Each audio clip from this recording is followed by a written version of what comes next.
Hey everybody, how we doing today? Jordan with Farm Builder, and we are coming to you from out in the woods.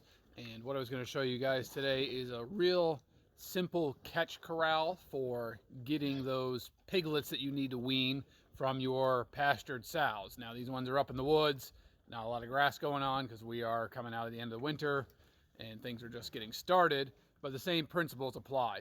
How do you catch these piglets that are roaming around in the paddock with their moms or ranging out a little bit? How do you get them wrangled up and into your weaning pen? And so I did a longer video several years ago on our corral system for piglets.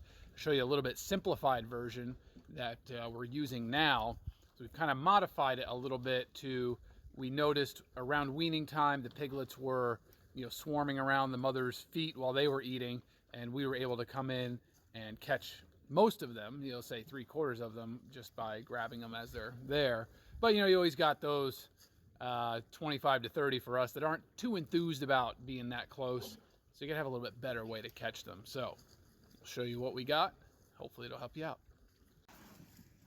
All right, real quickly, some things that you've probably seen in other videos. Those are our portable shelters that we use with some corral panels, mostly been broken down and taken elsewhere. This is a group of sows that we are weaning all of their piglets off now. This is something you've probably seen in other videos as well, called a tire feeder. Real ingenious name, I know.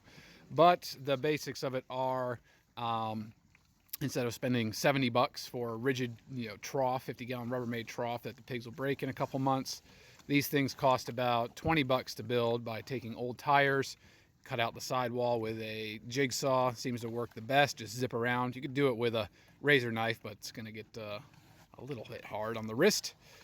And then just attaching it to a platform of 2x8s, so 3 2x8s sandwiched together with some 4x4s underneath. And the tires are bolted down. It takes about a year for the sows to rip a tire off, and guess what? We can just slap another one in, screw it down, and we're off and going. So it cuts that cost for feeders down a lot, and you can move them with a tractor. You move them by hand, but they're probably about 150 pounds each, and the sows can move them around. You can see they're fighting over it, and they can mash the side of the tire down. It's all good. So, but that's not what we're here to talk about. We're here to look at the corral. All right, so if you're doing farrowing at any kind of scale, you have to think about ways to handle piglets, to move them around, to catch them, to corral them. So maybe you can take some ideas from here. This is something I invented quite a few years ago now that we have used a lot, and then we call this a piglet box, and I'll show you some of the details there in a minute. And then we just have these panels that we made. This is all lumber that we ran through our sawmill, so it's very cheap, probably $10, $15 in materials per gate, which is really just the hardware and the cost of running the sawmill. So what we have here is just a very simple design. We have the piglet box, and then you just have basically a octagon or a hexagon shaped coming off of that with an opening here. This gate right here is wired on that end instead of being screwed together. So all these other ones are screwed together and rigid. This one is wired so that we can open and close it as the piglets are in there. So you can see there's already some checking it out, and that just exemplary specimen of quality piglet right there, front and center. I tell you what, that is a winner. And so we set this up, throw some feed in there. Piglets start coming in and out.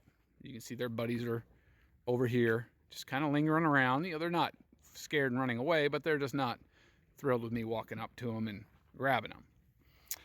So you have this set up here. Feed them in there for a day or two, and then they get used to, when we're here, feed magically appearing in there. They will all go in, simply just shut the gate, and then we have them trapped in here. I'll be able to give you a little demo of this real quick. So I shut the gate behind me. Okay, there we go.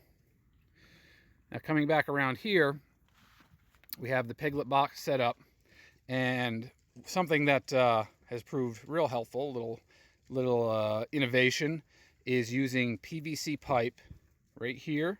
I think it's 1.5 inches, and then cutting a groove out for the plywood slide door to fit in, because one of the things that I noticed was, you know, piglets, when they crowd through tight spots, they all try to jam at the same time, and if they're hitting a corner of lumber or steel, it can tear their skin a little bit. But this PVC has a nice rounded edge to it, so when they mash through, it just pops them through. So this is just a little slide gate here, and that PVC acts as a really nice bumper when the piglets run in, and as a guide for the door. So we've got one on each side, so it really doesn't matter the position of the corral, we can get a door on it. But back to how to load these piglets. So we've got it set up here, have a little wing gate coming off here, so that when I walk around here, they are automatically funneled into the box. And so I haven't done this with the, they're not trained, but they're automatically just going where I want them. And I can just come up, shut the door, and the piggies are in the box. Now we can leave this for, you know, a couple hours if we need to, open the corral back up, let some of their brethren in, and repeat the process. So we have our main kind of catch area, a little wing going into the piglet box, and the piglet box is acting as a holding cell right now, so I could reset it, some more would come back in, and we could go on down the road. But for now, I'll let these guys out, because we'll be doing this for tomorrow is when we'll be catching them. So hope you guys found something of use there, give you some ideas on how to wrangle up your piggies. I know that can be one of the challenges of getting into pasture farrowing. One question we get a lot about fencing the sows out here and using just the single strand of wire to keep them in is, how do we keep the piglets in? And the answer to that is we don't. We worry about containing the sows. The piglets are allowed to roam out in a way, and they'll go about 100 yards away from where the sows are. Turn around here so you can see the wire running along back here. Hard to point that way. And then the piglets just run where they want, and when it's time to catch them, we wrangle them up. So we'll get these guys in the weaning pen tomorrow and be on our way. Boars will be up here next week. Get these guys rebred, repeat the cycle. So wash, rinse, repeat. Till tomorrow, guys. Yeah, take care. We'll see you around the block.